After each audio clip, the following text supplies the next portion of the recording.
What is up, guys? So, as you can tell by the title, this is the top 10 Arrowverse moments of the week, week 7. This was a pretty strong week, all things considered, with The Flash and Supergirl having some of their best episodes this season ever. I think Supergirl was the second best, Flash was the actual best. But here it is, top 10 Arrowverse moments of the week, week 7. At number 10 is the flashbacks on The Flash, specifically the scene where Devoe got his powers. This episode really focused on Devoe's origin story, and this scene is where he got his powers. Nothing really to add to this scene, nothing I could really talk about other than the fact that it was a really interesting seeing his origin story. I really liked it. Also, it's the fact that we saw his backstory right from the get-go, 7 episodes in, compared to Savitar's 20 episodes, is really refreshing. Number 9 is when Mon-el woke up and took out some DEO guards trying to steal that power source thing on Supergirl.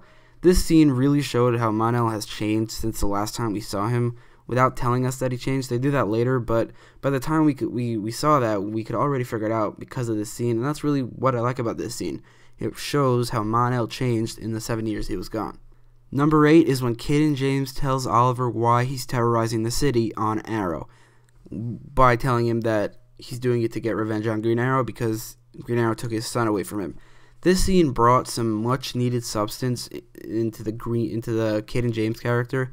Cayden James wasn't the most interesting villain up until now. Now he actually is pretty interesting. It is a little too similar to Prometheus with his son instead of Prometheus' father, but even still, it makes Cayden James a lot more interesting, and it makes him a better villain in general, because until now he had zero motives, and now we know his motives, and that makes me a lot more interested in his character, in the villain in general. Number 7 is when Sam becomes Rain on Supergirl. I know I said in my review I didn't like how she became Rain, because I wanted to see her actually become a villain through character development, but I still think with what we got, with just her transforming into Rain, it was a pretty good scene, all things considered. I think Sam will still be there trying to get out throughout the rest of the season, like struggling with her Rain side, so we technically will see her becoming evil throughout the season, probably losing that struggle near the end, because I don't think it wouldn't make any sense for her to be Rain for the next 9, how many episodes is it? The next 15 episodes? Yeah, she wouldn't be Rain for the next 15 episodes, because that would just, they don't do that.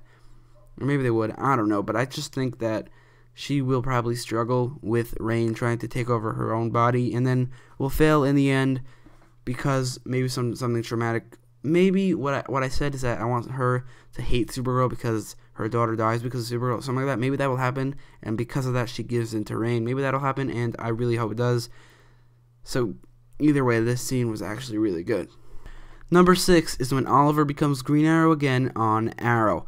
Arrow has been sorely missing its lead character as its lead hero. Diggle just wasn't cutting it as the Green Arrow. He was just so boring. It didn't make any sense considering he had nerve damage. And Oliver being back it's about time, honestly. It was just the last couple episodes, even with the Deathstroke storyline, was mostly boring. The Deathstroke storyline did make it a lot more interesting, but the Star City part of each episode was mostly boring. There were some exceptions, but yeah, it was just mostly boring because Diggle as Green Arrow is, I keep on saying the word boring, I know, but he's just so boring, and seeing Oliver back in the Green Arrow suit is really refreshing, honestly. But I feel like it could have been a little more epic, his return, which is why it's only number 6 and not higher on the list. It could have been a little more epic, but either way, it doesn't matter how they did it, I just wanted it to happen already.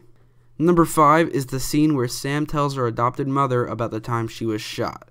This scene was actually really well acted by Odette Annabelle, who plays Rain.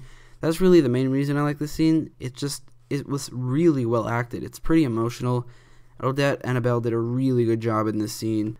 Number 4 is in the flashbacks on The Flash, when Harrison Wells or Eobard Thawne and Devoe interact. The way Harrison Wells talked to Devoe in the scene, like saying things like, "I'm a big fan of your work," or "good luck," I loved that. Thawne knows about Devoe. He's from the future, and considering Reverse Flash hates the Flash, it makes sense that he's a fan of one of the Flash's greatest villains. I just really love this moment. And also Tom Cavanaugh, seeing him change from Harry Wells to Harrison Wells, in the matter of a couple scenes was incredible. It's not the same thing as the Council of Wells because those characters, all four, were so drastically different. It's not the same thing. Harry Wells and Harrison Wells are the same character, except one is just evil. And you can tell, like, this guy is evil. The way he acted in this scene is the way he acted in Season 1, not at all the way he acts now as Harry Wells. So Tom Cavanaugh really did this scene really well. He acted it really well.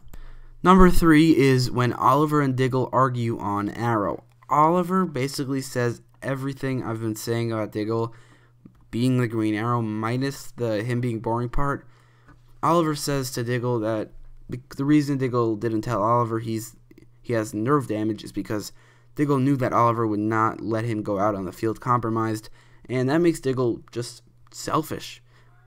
He didn't tell Oliver about his tremor because he didn't want to be kicked off the team, and that's just selfish. He risked the lives of everybody on the team because being the Green Arrow is this perfect life for him, and that's just so selfish. Oliver pointed that out. He didn't flat out say he's being selfish, I'm pretty sure, but he implied it, and that's really all I've been saying for a while, plus the fact that he's really boring.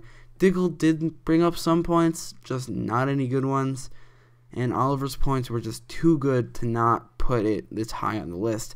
I just love the scenes where two people argue. Number 2 is when Grodd joins Mallus' team on Legends of Tomorrow, making this team like way too OP. You got Damien Dark, his daughter, Kawase, Grodd, and Mallus. How are the Legends going to possibly beat them? They might have to make another completely new crossover event in order to defeat this OP team. Not going to lie, this team is way too powerful for the Legends alone. They need the Flash, Supergirl, Arrow, and Green Arrow. They need their help to defeat this. Even with their help, I mean, how powerful is this team? But either way, considering I predicted it a while ago, it's really cool to see Grodd joining the team. Again, like I said in my review, I don't expect him to show up that often just because of how expensive he is. But the times that he does show up will be pretty awesome. So before I get to number 1, I actually have an honorable mention this week. It's on Arrow when Felicity and Curtis are arguing about their company and how Felicity's saying that Curtis didn't tell her, and then Curtis saying, yeah, but I thought that's what we do here because you didn't consult me about the company and the company's name. So this moment, Curtis calls Felicity out on her hypocrisy, and then he says, I don't understand why you get to be offended. That's some of the biggest complaints I have with Felicity. It's not the biggest, but there's some of them. She's really hypocritical, and she gets offended by everything. And Curtis is right here with me. He knows what's going on, so that's the honorable mention. And number 1 is Barry Allen's third confrontation with Devoe on The Flash. Like I said earlier, I love the scenes where two characters argue, and this is one of those scenes. Devoe lays everything out on the table, telling him he knows he's Barry Allen is The Flash, and he tells him his powers. He tells him everything that he needs to know, except for what he's doing and why he's doing it. We know everything about him except for his motives.